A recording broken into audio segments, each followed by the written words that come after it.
Bonjour, bonjour, j'espère que vous allez bien. Bienvenue sur ce webinaire qui est consacré au droit d'alerte des élus du CSE et plus principalement le droit d'alerte en prenant l'exemple donc des cas du harcèlement moral. On va attendre que tout le monde se connecte. Merci aux fidèles de me retrouver un petit peu tous les mois, ça fait plaisir. J'en profite pour vous rappeler que sur le mois de juillet, donc ça c'est notre premier webinaire donc, concernant le droit d'alerte des élus du CSE avec le cas du harcèlement moral, qu'on va se revoir, que je vous invite à vous inscrire sur le webinaire du 18 juillet qui sera consacré au principe de la consultation pour les élus du CSE et on prendra comme exemple notamment la BDESE. Et nous nous reverrons aussi le 25 juillet pour le webinaire consacré aux actualités sociales et juridiques. Donc ça, ce sont nos 3 rendez-vous du mois de juillet. On ne s'arrête pas pour le mois d'août. J'organiserai aussi des webinaires plutôt sur la fin août, comme ça au moins si vous reprenez le boulot, vous pouvez vous inscrire en dehors de vos éventuels temps de vacances. En espérant que vous en preniez, que vous allez bien profiter en famille avec vos proches.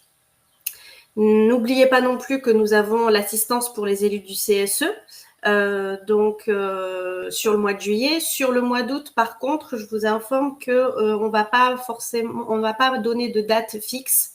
On ne va pas établir de créneau. On vous laisse la possibilité de joindre nos équipes pour vous demander, si vous avez besoin, pour demander vous-même votre propre créneau sur lequel, du coup, on essaiera de répondre favorablement en fonction de nos disponibilités. Si vous avez besoin d'un créneau sur donc l'assistance pour les élus du CSE. Je vous rappelle que c'est un rendez-vous qui est gratuit, qui est confidentiel. On se connecte en face à face de façon individuelle. Vous me posez votre cas de figure, vos questions. Et j'essaye d'y répondre de façon la plus complète possible. Allez, on va commencer notre webinaire qui est consacré au droit d'alerte des élus du CSE avec l'exemple particulier du harcèlement moral.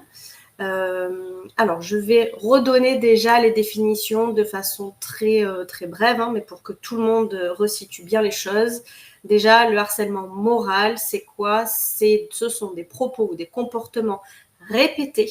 Attention, quand on veut qualifier des faits de harcèlement moral, il faut vraiment qu'il y ait la notion de répétition. Sinon, d'un point de vue juridique, ce n'est pas du harcèlement. Ça pourrait être du RPS, ça pourrait être d'autres atteintes, mais on ne peut pas le qualifier juridiquement parlant de harcèlement moral. Donc, propos ou comportements répétés qui entraînent pour la personne qui les subit une dégradation de ses conditions de travail. Et pour caractériser du coup cette infraction qui est un délit, il faut prouver que ces comportements ont entraîné une atteinte au droit et à la dignité de la victime, l'altération de sa santé physique ou mentale et une menace pour son évolution professionnelle. Alors, on prend les exemples comme les insultes, les humiliations en public ou en réunion, des brimades qui constituent donc des faits de harcèlement, que ce soit votre supérieur hiérarchique ou même des collègues de boulot qui sont au même niveau que vous. Il n'y a pas forcément non plus cette notion de supériorité pour qu'il y ait harcèlement moral. Et donc, si harcèlement moral il y a, l'employeur et les élus du CSE vont devoir intervenir. L'employeur au titre de son obligation de résultat en matière de santé, sécurité, conditions de travail, et les élus du CSE parce que dans leurs prérogatives, que ce soit dans les plus de 50 ou dans les moins de 50, ils ont une obligation d'intervention en matière de tout ce qui est santé, sécurité, conditions de travail. D'ailleurs, dans le Code du travail, dans les articles L2312-59 et suivants, on nous parle bien donc de droit d'alerte s'il y a justement des faits importants dans l'entreprise, donc droit d'alerte spécifique aux élus du CSE, et on nous dit un droit d'alerte en cas d'atteinte aux droits des personnes, un droit d'alerte en cas de danger grave et imminent. Et puis après, il y a d'autres droits d'alerte qui existent, notamment en cas d'utilisation non conforme du crédit d'impôt compétitivité emploi. Donc ça, c'est un article qui a été abrogé et on est en train de rediscuter, donc à voir. Le gouvernement est en train de rediscuter. Bon, ça va être, on verra ce qu'il y a comme nouveauté à ce niveau-là. Il y a le droit d'alerte aussi en matière économique. Hein, le droit d'alerte ne se fait pas forcément par rapport à la santé et à la sécurité des personnes. Et on a aussi le droit d'alerte social, avec la réforme qui inclut aussi la notion environnementale depuis 2022. Donc, ce sont des droits d'alerte qui sont spécifiques aux élus du CSE qui sont prévus dans le Code du travail. Là, je vous ai donné les articles pour les plus de 50. Pour autant, le droit d'alerte dans les entreprises de moins de 50 et qui ont un CSE est aussi possible à partir du moment où un des membres du CSE ou plusieurs membres constatent dans l'entreprise une atteinte aux droits des personnes, à la santé physique ou mentale ou à leur liberté individuelle, le CSE doit saisir l'employeur. Et donc, il peut s'agir effectivement de faits de harcèlement moral. Dans ce cas-là, l'employeur doit prendre toutes mesures nécessaires pour prendre en considération donc ce droit d'alerte. On nous dit de base, en fait, d'usage, que l'employeur procède alors sans délai à une enquête avec les membres du CSE qui prend toutes mesures nécessaires pour remédier à la situation. Si l'employeur ne prend aucune mesure ou en cas de divergence sur cette atteinte, le membre du CSE doit avertir alors le salarié par écrit pour qu'il puisse saisir soit l'inspection du travail, soit le conseil de prud'homme. Cette démarche n'est possible que si le salarié donne son accord. Hein, attention. Il y a des événements, il y a des éléments des fois où le salarié ne souhaite pas que sa situation soit communiquée, ne souhaite pas qu'on communique et ne souhaite pas aller au-delà de la procédure, des mesures qui seraient éventuellement faites en interne. Il faut absolument respecter ce choix. Dans les entreprises de moins de 50, le CSE donc, exerce son droit d'alerte en cas de danger grave et imminent. Dès que les membres du CSE constatent un danger grave et imminent, ils doivent immédiatement alerter l'employeur. L'alerte est consignée par écrit et dans un registre des dangers graves et imminents qui a été ouvert par l'employeur. Cette alerte doit être datée et signée. Elle doit indiquer le poste de travail ou les postes de travail qui sont concernés par la cause du danger constaté, la nature et la cause du danger, le nom des travailleurs exposés, pour que l'employeur ensuite procède à une enquête avec les membres du CSE, en tout cas ceux qui ont déclenché l'alerte, et l'employeur doit prendre donc toutes les mesures nécessaires pour remédier à la situation. À la fin de l'enquête, il y a une fiche de renseignement qui est adressée à l'inspecteur du travail et aussi aux membres du CSE, parce qu'en cas de désaccord entre l'employeur et les membres du CSE, l'employeur réunit le CSE dans un délai normalement maximum de 24 heures pour pouvoir ensuite se positionner. L'inspecteur du travail et un agent représentant la CARSAT sont informés aussi et ont le droit d'assister à la réunion. Et l'employeur pourrait éventuellement être mis en demeure par la DRIT, donc l'inspection du travail, pour remédier à la situation en fonction de ce qui aura été vu lors de cette enquête ou lors de cette procédure donc pour harcèlement moral.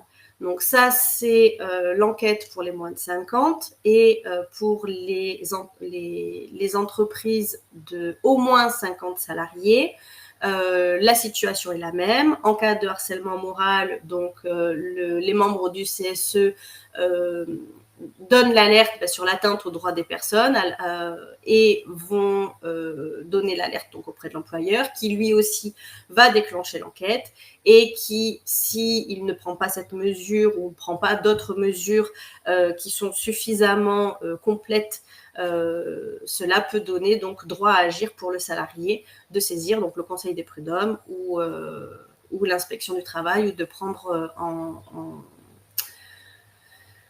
ou de prendre d'autres mesures nécessaires. En matière de harcèlement moral, donc on a vu que les élus du CSE avaient un rôle à jouer, qu'ils avaient donc la possibilité de déclencher ce droit d'alerte et de suivre l'enquête ou toute procédure interne qui va être mise en place par l'employeur. Donc dès lors que des accusations de harcèlement ont été remontées à l'employeur, celui-ci déclenche une enquête interne, une procédure interne, sans délai afin de protéger la victime, même si les accusations au final se révèlent par la suite infondées. Le Code du travail ne fixe pas les modalités de l'enquête et n'impose aucune procédure non plus à respecter. On va voir qu'il y a une jurisprudence qui est venue apporter une petite nuance là-dessus. L'employeur, par contre, doit toutefois s'assurer que tout au long du déroulement de l'enquête ou de la procédure interne, que la confidentialité des échanges est garantie, que l'audition des personnes concernées se fait de manière individuelle et équitable, que les conditions dans lesquelles se déroulent les entretiens ne sont ni intimidantes, ni contraires à une liberté de parole ou à une impartialité. Cela doit permettre de recueillir vraiment les faits et donc de constituer des attestations détaillées sur les faits incriminés. Il faut absolument que tous les participants à l'enquête restent impartiaux et neutres. Donc tout ce qui est discrétion, délicatesse, pédagogie, voilà, respect de la dignité des personnes, respect de la vie privée, pour toutes les personnes qui seraient impliquées, c'est important. Et évidemment, pour le suivi et pour le bon fonctionnement de la preuve et de l'enquête ou de la procédure interne, il est très important de rédiger un compte-rendu détaillé, uniquement factuel sur chaque entretien, afin de pouvoir ensuite statuer un peu sur la situation. On vous dit effectivement qu'il faut rester très factuel parce que le harcèlement moral, c'est une notion qui reste quand même assez abstraite. Il peut y avoir des actes, des agissements qui vont constituer du harcèlement moral pour une personne, mais pas pour une autre. Donc tout dépend de la perception, tout dépend les faits, tout dépend voilà, ce qui s'est passé, comment ça s'est passé. Donc c'est pour ça que c'est très très important de rester le plus neutre possible et le plus factuel possible pour pas qu'il n'y ait de parti pris, pour pas qu'il y ait de jugement.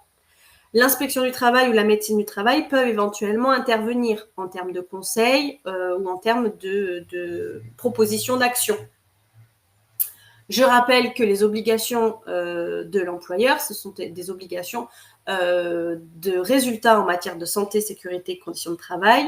Il y a une obligation de moyens renforcés en matière de harcèlement, c'est-à-dire que la procédure interne doit veiller à protéger donc le salarié qui s'estime être victime des agissements de harcèlement et que l'employeur doit pouvoir prouver qu'il a mis vraiment tous les moyens nécessaires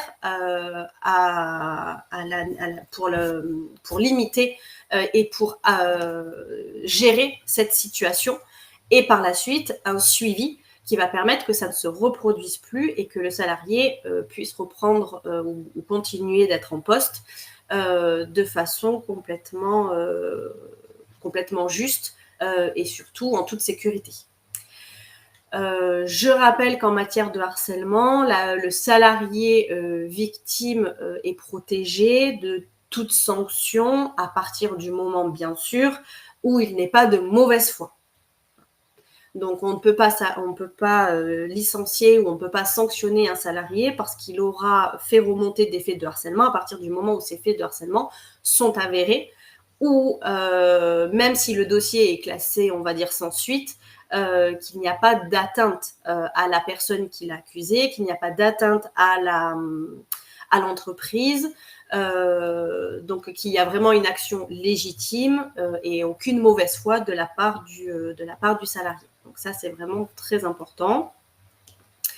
Je viens apporter une petite nuance concernant le harcèlement parce qu'on a une jurisprudence assez récente qui date du 12 juin 2024 qui nous dit que l'employeur ne manque pas nécessairement à son obligation de sécurité s'il n'organise pas d'enquête interne à la suite d'un signalement de harcèlement moral par un salarié.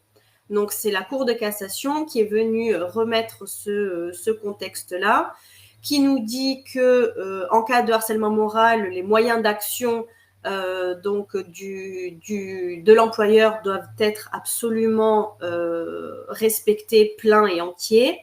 Qu'on nous dit aussi que les élus du CSE ont des moyens d'action en matière de harcèlement moral, la réclamation, dire que la délégation du personnel du CSE a pour mission donc de présenter à l'employeur les réclamations individuelles ou collectives des salariés. Donc, ça pourrait être des faits de harcèlement. Il peut y avoir la partie inspection, puisque le CSE procède à intervalles réguliers à des inspections en matière de santé, sécurité, conditions de travail qui pourraient faire remonter des faits de harcèlement. Il y a aussi l'enquête.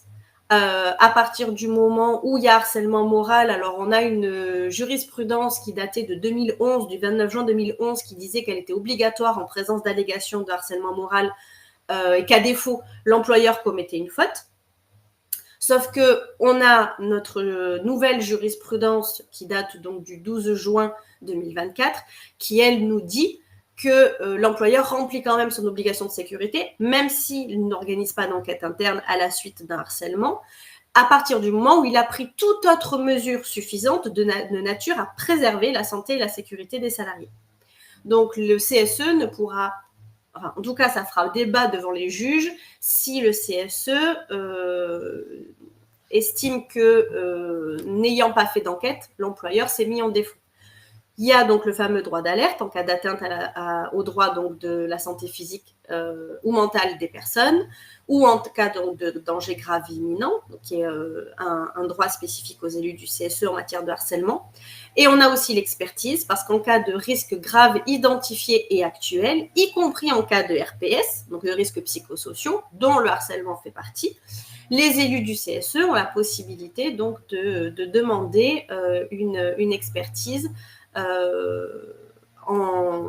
auprès de l'employeur pour gérer justement ces faits donc de harcèlement moral. Que le harcèlement moral soit sur une seule personne, sur un fait bien établi et qui va être exceptionnel, on va dire, ou qu'il y ait eu une récurrence ou une répétition sur plusieurs personnes ou sur plusieurs périodes temporelles. Donc il faut faire attention à tout ça. On en entend de plus en plus parler, hein, on a de plus en plus de jurisprudence, on a de plus en plus de sensibilisation sur la partie harcèlement moral, sur la partie droit d'alerte de la part des élus du CSE. Donc il faut faire attention.